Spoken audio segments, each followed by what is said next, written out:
حمام بن منبہ سے روایت ہے، کہا یہ احادیث ہیں جو حضرت ابو ہریرہ رضی اللہ عنہ نے رسول اللہ صلی اللہ علیہ وسلم سے ہمیں بیان کی۔ انہوں نے متعدد احادیث بیان کی، ان میں سے یہ بھی تھی کہ رسول اللہ صلی اللہ علیہ وسلم نے فرمایا، روب کے ذریعے میری مدد کی گئی ہے اور مجھے جامع کلمات عنایت کیے گئے ہیں۔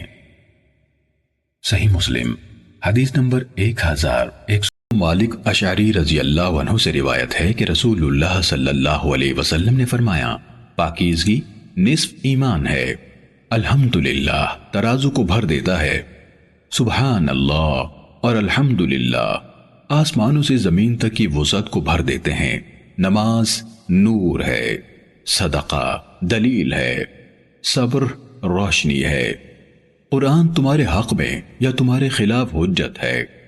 ہر انسان دن کا آغاز کرتا ہے تو کچھ اعمال کے عوض اپنا سودا کرتا ہے، پھر یا تو خود کو آزاد کرنے والا ہوتا ہے یا خود کو تباہ کرنے والا۔ صحیح مسلم حدیث نمبر 534۔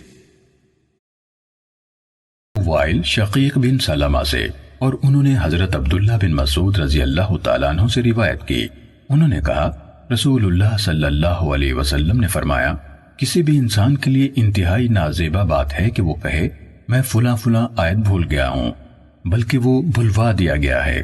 قرآن کو یاد کرتے رہو، کیونکہ وہ لوگوں کے سینوں سے دور بھاگنے میں رسیوں سمیت بھاگ جانے والے اونٹوں سے بھی بڑھ کر ہے۔ صحیح مسلم حدیث نمبر 1841۔